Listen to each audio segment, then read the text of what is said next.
Did you know that there are upper limits to the heat that we can tolerate? So normally our body is pretty good at staying cool, primarily by sweating, which evaporates off our skin to release heat. But even for young, healthy, fit individuals, there are pretty hard upper limits to these physiological mechanisms. This plot shows temperature along the x-axis and humidity on the y-axis. The purple is the lethal zone for younger adults, and red is the upper limits, slightly lower for older adults. These are conditions under which, even under the best of circumstances, so we're resting in the shade, fully hydrated, we would not be able to survive under continued exposure for a number of hours because our body simply would not be able to get rid of heat that is building up. Now, historically, we have very rarely crossed into these lethal zones, but we're already seeing a pretty steady uptick in heat and humidity events that cross these limits. One event happened last year during the Hajj pilgrimage to Mecca. Heat and humidity actually crossed these limits for older adults on all 6 days of the Hajj for multiple hours. We know that many pilgrims didn't have access to cool spaces, they didn't have many means to adapt, and the tragic consequence was that 1,300 pilgrims lost their lives.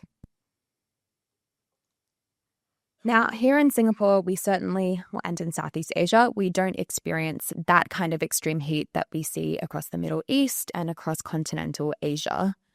But if we take a look at the hottest days from last year for Singapore, Bangkok, Jakarta, and Kuala Lumpur, you can see we're not that far from these lethal zones. Now, importantly, these were not the hottest days just in terms of temperature, but rather the combinations of temperature and humidity that pushed us closer to these limits.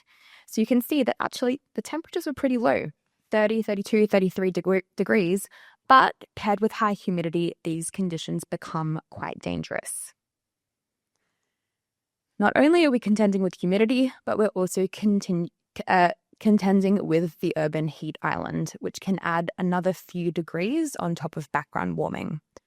When we look at long-term warming trends in cities like Singapore, obviously we see clear trends from climate change, but we also see clear warming from urbanization, which is on top of the climate trends. So how do we adapt to this growing challenge of heat? And basically, we can try and reduce temperatures locally, and we can adapt our behaviors and lifestyles. And these are things that certainly we already do in Singapore, right? We're not going to go for a jog in the middle of the day. We're going to wait till it's cooler in the morning and evening.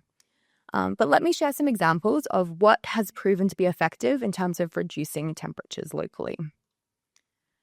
We're in Singapore, our city in nature. Green spaces are, of course, one of the main ways that we keep cool. Vegetation evapotranspires, helping to release heat. Trees provide lots of shade, and green spaces also tend to reflect more heat back to the atmosphere compared to, say, an asphalt road, which is absorbing heat. A big park, like Bishan Ang Mo Kio, can be around 2 degrees cooler than surrounding urban areas. And under the right conditions, this cooling effect can also spread out into the surrounding neighborhoods. Another strategy that we have is cool surfaces. So we think about what we build cities of: concrete, metal, asphalt. These are all materials that absorb a lot of heat. They trap that heat during the day and then they release it out overnight. There is a growing trend, though, in new technologies, new kinds of paints, new materials that actually have cooler properties. They reflect heat, they dissipate heat rather than trapping it. Colleagues at NTU trialed the use of heat-reflective paint at a HDB block in Tampines, and they found that, so they painted the roof, walls, and coated the road surface with cooling paint, that at the pedestrian level, so the temperatures we experience walking along, were 2 degrees cooler than a control without the paint. This trial was actually so successful that HDB has announced that they will be painting all HDB blocks in Singapore with this paint by 2030. And I'm very excited to see how this strategy actually plays out, what kind of effects we see when applied to a much larger scale. And this brings me to an important point. These kinds of adaptation strategies are really effective at local scales, right? You're getting the cooling effect if you're taking a walk in the park, or if, say, you live in a HDB block that's been painted with the heat reflective paint. But for us to all benefit and to see effects, we need these to be repeated across scales, across the city, and really integrated across all aspects of our lives. Where we still see really large gaps, though, not just here and not just in the region, but globally, is that we're still leaving behind the most vulnerable communities. This image, I think, paints the picture very nicely. This is an informal settlement in Bangkok. You can see there is very little greenery, very dense housing. Places like this are very, very hot. By 2050, we expect a 700% increase in the number of urban poor living in extreme heat conditions, like they would be experiencing in this settlement. And a lot of these people are concentrated in Southeast Asia. When we look at what people in these vulnerable communities actually experience on the ground, it's usually a lot worse than what we're thinking about with our climate models, our weather stations, our core scale data.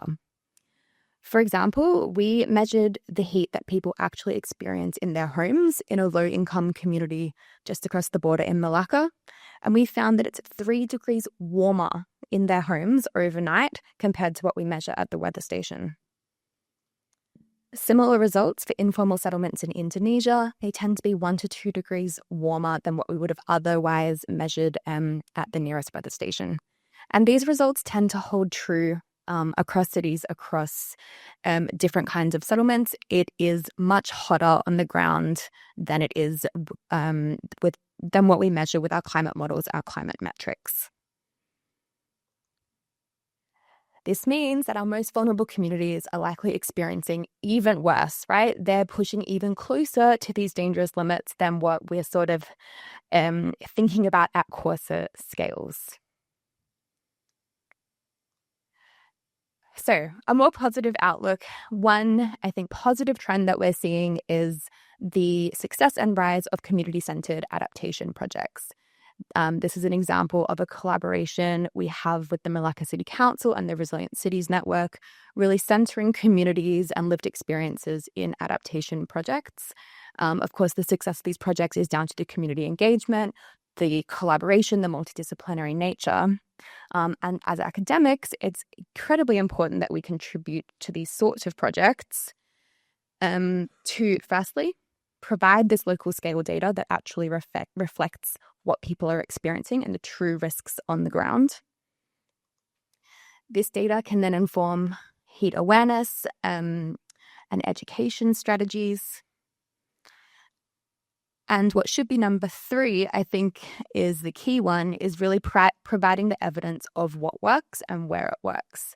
This photo is of some of our team members who are actually replicating the heat reflective paint trial from Tampines in a public housing estate in Malacca to see how it works in this different context, different governance, different community, so that we can then provide that information back of what's effective for, of course, scaling up. I want to finish back on this slide, just to finish with the point that the heat is here, right? We don't want to get much hotter than this, and so heat adaptation is really a priority for now. It needs to be integrated across all of our systems and sectors and across scales, so for it to be effective. And of course, we must prioritize and center the most vulnerable communities in these efforts. Thank you.